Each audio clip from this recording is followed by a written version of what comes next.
We call it people technology.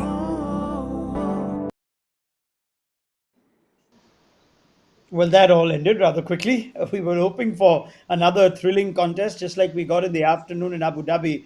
But RCB have finally got their first win of this second leg of the IPL in the chase of 166, which is what the Mumbai Indians needed to get to 10 points. Rohit Sharma got 43, Quinton de Kock got 24, and then scores of 9, 8, 5, 7, 3, 0, 5, and 0. Not a single batter getting to double figures after that. They've gone from 1 for 79 to 111 all out. They've lost 9 for 32 in 9 overs. It's extraordinary. On Maruti Suzuki presents ESPN Cricket for T20 timeout. Sanjay Manjrekar and Carlos Brathwaite. Such a formidable team, one of the great T20 teams of the world, the Mumbai Indians, Sanjay Manjrekar, and not like they don't have any of their main players playing, and yet they just do not look the part this season. How the mighty have fallen. And Hmm. really an accurate description of that batting performance, after Quinton de Kock and Rohit Sharma set the platform. I think an accurate term for what we saw with all those dismissals was harakiri. And one of those days that Mumbai Indians would want to forget very quickly. Yeah, but it's been a great day. I mean, it's been a day that we've had a lot of memories, and this is what T20 gives you. It gives you Harshal Patel this season being hit for 37 runs, Harshal Patel getting a hat trick, Akila Dhananjaya in the same spell against West Indies gets a hat trick and then gets it for six sixes in that same innings. So this is what T20 gives you, and that's why I love this format. Hmm. I mean, if they had any chance, the Mumbai Indians, the minute Carlos Brathwaite picked them at halftime, you knew it was never going to happen after that. No, I'm kidding. It's not. But there is This is not. hope because Virat has got his first win, so Carlos is just matter of time, just a couple of Yeah, games. Yeah. yeah, yeah. I'm Fingers sure. I'm crossed. quite. Fingers crossed. To be fair, I But picked Mumbai Indians as well, so both of us got it wrong. Yeah. yes, yeah. I mean, it's not. A lot of us would have picked Mumbai Indians because they've done it in these situations, Carlos. If there was a team that even when they needed 65, 70 of the last five, you think, Pollard and Hardik Pandey have done this before, but none of these players are looking like what they were even a season back. Yeah, it's strange. And after the way that they started, we know that the power play looks the easiest time to bat with the new hard ball coming on. And then it gets a bit harder. But yeah, Ishan Kishan, Suryakumar Yadav did not put up the numbers that they did last season. And the way they got out, I think will be more the cause for concern rather than just the runs that they didn't get. And excuse me, then there's a sorry tale to read almost like a telephone number, depending on the area code. Not one other person getting into double figures. So um, it's not good reading for Mumbai Indians fans. But with a franchise like Mumbai Indians, you always feel as though they're one game away from making a turnaround. I thought that game would have been today, especially at the halfway stage. I don't think 160 odd were out of their reach. But sometimes you must give credit to the opposition as well. I think bar that Dan Christian over that went for 14 or 15 in the power play. RCB pretty much had a stranglehold on the proceedings in the second half from beginning to end. Yeah, fair enough. Now, this is a real story that's developing now. You think the minute Mumbai Indians are under pressure, Sanjay, that's when we see the best out of them. If you look at the points table now, this is not just a defeat, this is a massive defeat. If they are going to get into a run rate fight with other teams to make the playoff spots, this now pushes them to seventh place, minus 0.480 the net run rate. That's how bad a 55 run win or a defeat rather can be for you in T20 cricket. At what point do they start saying this is not our best team anymore? We need to do something else. We need to bring in more personnel because it doesn't look like that's been the approach they've had, all these years. Yeah, I mean, there are two ways to go, and Carlos was talking about it.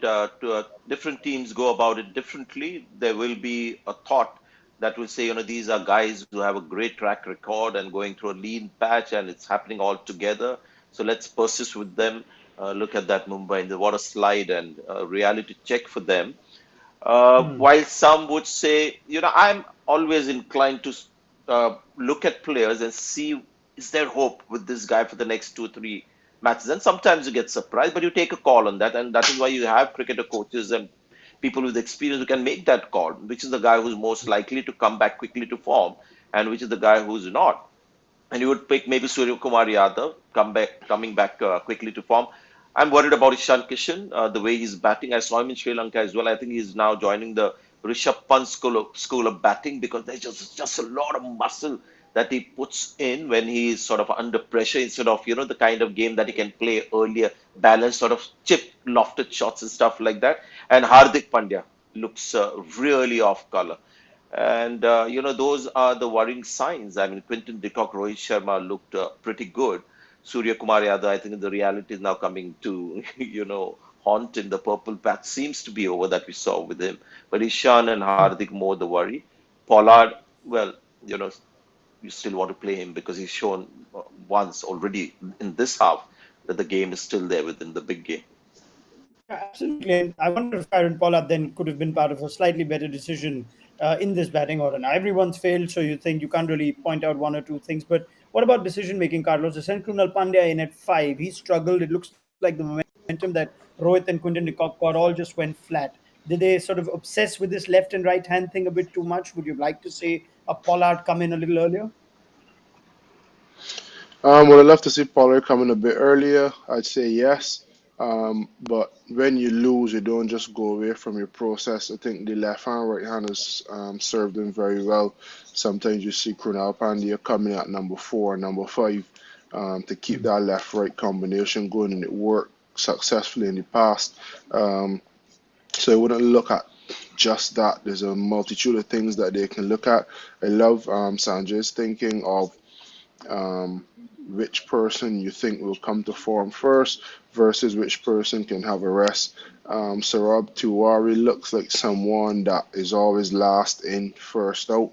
And Hmm. he's caught in the middle of a formidable batting lineup. I think he got 40 or 50 in one of the earlier games in the second round. So you start to think, maybe can he have a role to play? You need to get some wins under your belt. Who are the players that are performing at the moment?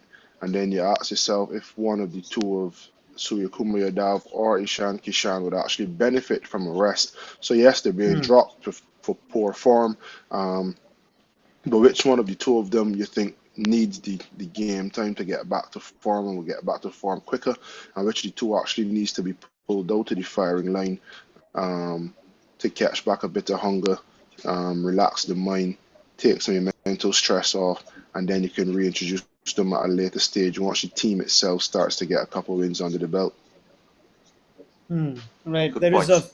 a much more detailed chat for the Mumbai Indians that need to have themselves. But yes, Sanjay Manjrekar and Carlos Brathwaite have already said perhaps there's some serious introspection needed. But let's celebrate RCB. They were perhaps under more pressure than Absolutely. Mumbai going into this. Mumbai have been in situations like this before and almost expected to come out. RCB, after that flying start, imagine three defeats out of three.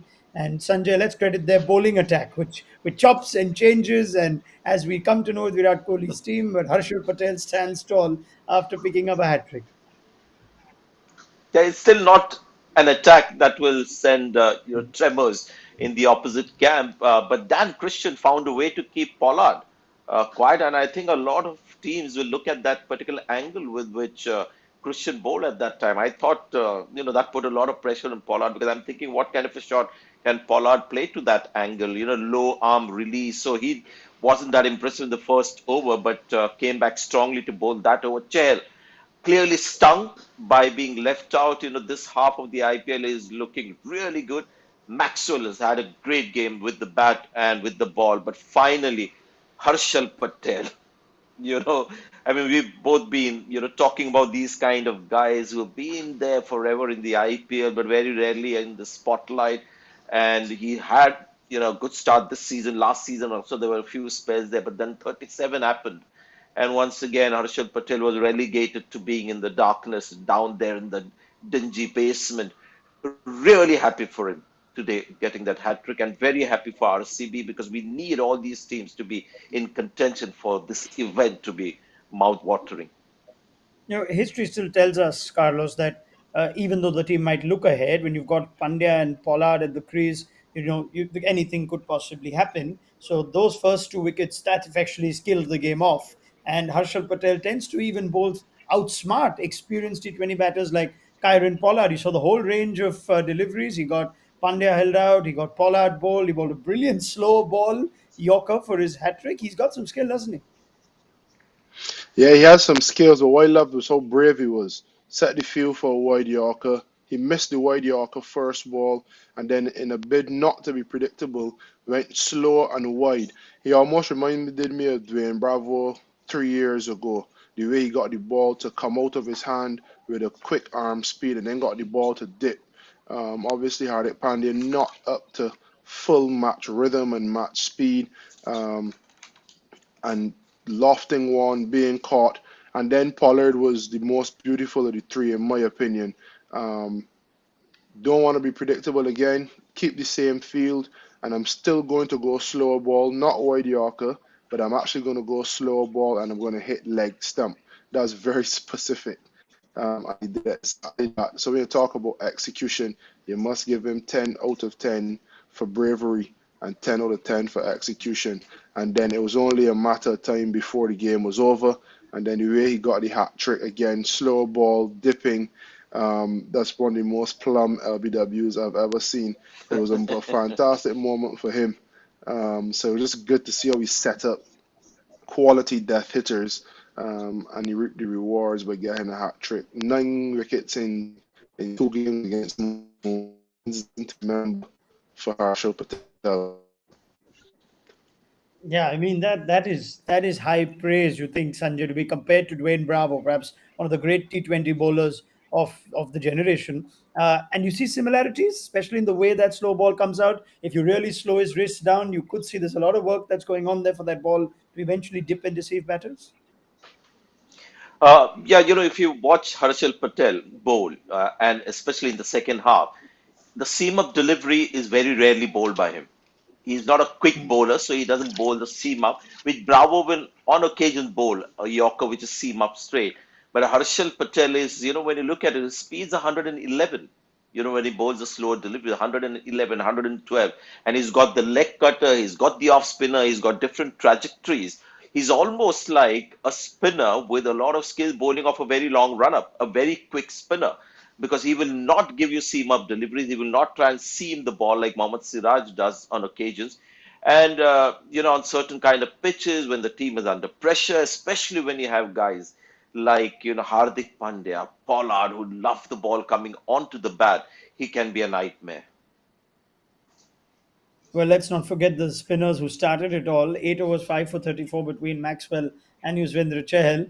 Let's start with Maxwell first. Carlos, that's as good a day as you can have as an all rounder. Maybe you thought after 3 overs you may not get the fourth because the fourth or the fifth bowler has been handled by Virat Kohli, but he got one more over, got one more wicket, and of course he started it all with Rohit Sharma's. Yeah, the 2 wickets he got, and firstly, what a game!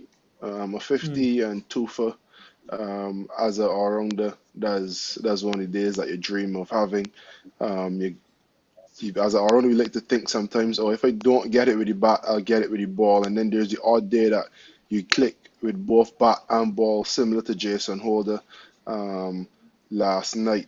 Glenn Maxwell, you think of him as a part-timer, but he actually has decent stats and decent skills. And then Chahal, he has something to prove. We all have something to Yeah. play for, but his is a burning desire to prove others wrong, that he does belong at the international stage and he should have been in that World Cup squad.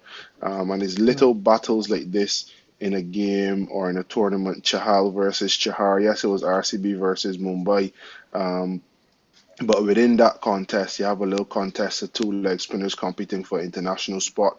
And I know it won't be anything personal against each other, but it's a test of wit and a test of skill and competing against each other, a kind of silent battle. And he would have thought that he won today, Chahal. So it's nice to see when players are put in that position, whether rightfully or wrongfully, the way that they answer the call and the way that they put their hands in the air for the skippers and win those little contests. It was lovely to watch. Hmm. Now there's a little, now since both of you have brought it up, there is a bit of a subplot and a story that's emerging on Twitter as a result of this game. RCB versus MI, Kohli versus Rohit, the Mumbai Indians, which had six members of India's T20 World Cup squad, which did not include Yuzvendra Chahal, who was in RCB, of course, and Virat Kohli is his captain. It did include Rahul Chahar, and it's not just Carlos Brathwaite and Sanjay Manjrekar that have pointed that out. Par Jindal has stirred up quite the debate on Twitter, the Delhi Capitals co-owner, by saying that the selectors must be wondering why they made some of the decisions they did. India's T20 World Cup squad doesn't have some of its best batsmen. Of course, he's making a little cheeky indication towards the likes of Shikhar Dhawan, Shreyas Iyer, perhaps, who didn't make the 15. And he added one to mention that their best spinner in T20 is missing too. It's a conversation that will now pick up steam as a result of how this match has gone, Sanjay. But what do you think?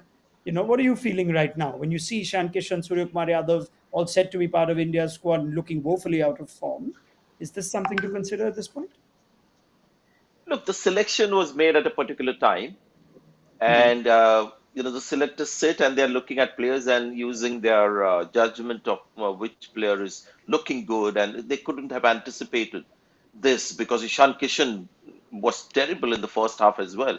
But when he went to Sri Lanka, we saw that spark that Ishan Kishan has. Surya Kumar Yadav has been phenomenal. So this is slightly unexpected. And even at the time when the selectors would have sat and picked the squad, if you made comparisons with Chahal and Rahul Chahar, Chahar was slightly up there. Since then, this has happened, and there's nothing you can do about it unless I don't know whether they can make any changes. I don't know who's there in the stand. I know is there in the standby and a couple of others that I remember. But it's a little unfair, isn't it? When the selectors sit, Hmm. they pick at the time, who they think are the best T20 players, and it can't say that. I mean, Shreyas Iyer also wasn't considered because of his fitness. So, yeah, but Yes. we love these kind of debates and all these things happening. It's nice. Yeah, of course. When one has to discuss this with, say, friends on cricket, and you think, oh, India have a great chance because they're going to have the IPL, so all their players can take some time and get into form. What we didn't think of, Carlos, is if they have a bad IPL, then they perhaps go into the World Cup with short of form or with a lack of confidence. Yeah, it can play both ways, but you start to think if you do have a run of poor form, that the more you play, um, the easier it is to get into form. In the case of the two Correct. Mumbai batters, they may be thinking, with a view to the World Cup, pull out one or two of them now. Um, Take some stress mentally. We talk about mental health only when the horse is bolted, but we have to look at the full picture. Guys that would have been working so hard and be so hungry to actually make the team. When you do make the team, then all of a sudden it's a different set of pressure. Pundits, journalists, fans, everyone expect you to score runs. Every time you go to bat, and then the other persons that are competing for what is now quote unquote your spot. And I love a term used by Greg Shippard. When you are trying to get that position, you're the hunter. And when you get that Mm. position, you're the hunted. And when you're the hunted, you need to work two or three times as hard to stay there. So this would have been something new for them, a new challenge. Someone needs to have a chat with them. It's not because they can't bat. We see the quality, the skill they have. Um, they're quality players, and I'm sure that they will come good again. But the question is between now and the beginning of the World Cup, how do we get you in the best mind space for you to be able to execute your skills under pressure and potentially win games and the World Cup for your country? If that means missing a few games for Mumbai Indians, staying out of the nets, doing things you love, spending time away with your family, and then coming back refreshed, relaxed, and a bit hungrier, then that needs to be done. It may be staying, work your processes out, take a few more balls, team needs to give him the leeway. The trouble has been the team is not performing. So if the team is not performing and you are not performing as well, your poor performances get magnified. If they were in a team that were performing very well and they had struggled a bit, the team could carry them. That's not the case. So some hard decisions need to be made. The best decision is not always to chop and change, but sometimes a Yeah. drop helps. And I think one of the two of them can do with a little bit of a rest mentally. Yeah, it's yes, Sanjay, please. Just want to make an observation and what I'd like to see Mumbai Indians doing, because this is a pretty unique scenario where they have got their three main players, Surya Kumar Yadav, Ishan Kishan, Hardik Pandya, and to an extent Krunal Pandya, looking really off color. So they might just want to dump the left hand, right hand, session at this stage. What happened today is because there was always a left hander in that middle stage, because they were so keen on having a left hand, right hand combination, it allowed Maxwell to bore overs. And because the left hander was there because there's a leg spinner operating to make his life difficult. But a leg spinner, as you saw, with Chahal bowled a googly to get Ishan Kishan out. So the leg spinner has another delivery that will make the angle difficult for the left-hander. So in the end, you actually got two batters batting, with balls that are difficult to hit. I'd rather see now Mumbai Indians, because the scenario is really exceptional, to just send batters as per their self-confidence at the moment and who's looking the most promising and who can come quickly back into form. No point in sending Krunal Pandya, who's feeling the pressure, not playing well, doesn't have as much ability. Ishan Kishan is not handling out of form as well as I expected. So maybe guys like Pollard, who have a little more self-belief, could come up and just abandon this left-hand, right-hand, plan just for a couple of games would be my observation. Yep, fair enough. Games come thick and fast. They'll have to figure this out pretty quickly. They'll also be hoping Rohit Sharma's wrist isn't as bad after being struck at the non-striker's end, which just takes me to one thing. If at all, any sort of criticism can be afforded to Rohit for taking that shot on of Maxwell. Sanjay, at that point, given he had just suffered a blow, Sunil Gavaskar on commentary was quite critical that he could have taken a little time to just get his hands feeling good. It did trigger a collapse, which even Rohit wouldn't have expected. But would you believe that shot was on at the time? It is certainly on, and that is what makes Rohit Sharma so dangerous and Mumbai Yeah. Indians so dangerous, because they are not guys or top batters who will hit a six and then take a single next ball, because then you sort of spare the bowler who just lost confidence. Because that six also that he hit, the first one came right at the end of Maxwell's over when he had got a wicket, and he made sure that Maxwell wasn't coming back really strong. And he would have gone for that lofted shot only knowing that he had the power and he was fit enough to play that lofted shot. So this was a right-hander who looked at Maxwell as an opportunity to score right now. And that is what makes Rohit Sharma dangerous and Mumbai Indians dangerous, because they stay in the moment, Quinton de Kock as well. Because if you start playing saying, I've just got a six and I'll just take out a couple of deliveries to hit singles, you've lost the opportunity of maybe maximizing returns on those two balls. And who knows later what could happen. We've seen that multiple times. So this is the more reliable theory. Australia dominated white ball cricket with the same theory. Everybody came in and stayed in the moment and looked to maximize every ball that they faced. So I'm not going to be critical at all with Rohit Sharma. It was the right pick. It was an off spinner, the weaker link in that RCB attack, and he had to go for it. He had hit a six, and that ball was in the slot for him to hit.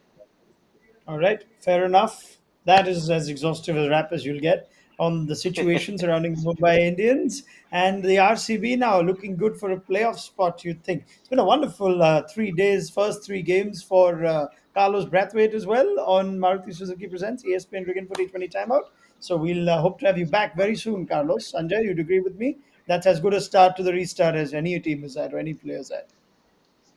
It was a pleasure. Absolutely. All but to the predictions. It's been Yeah, fantastic. that's okay. Predictions are Are rubbish, you Carlos. giving him a little time with his family and stuff like that just to I'm giving sort him of take exactly pressure one off? So day he, off. I'm giving him exactly one day off. He's back with us on Tuesday, okay. as are you, Okay, go Sanjay for a Manjrekar. run, have a nice meal somewhere, and you'll come back, and I'm sure you'll be in top form and getting those predictions right, Carlos. Excellent, Next excellent. prediction We will will be catch right for you. sure. Brilliant. It has to come good at some point, right?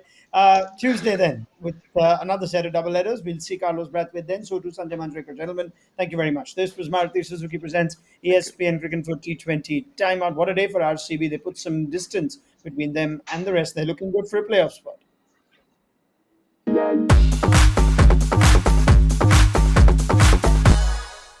We call it people technology.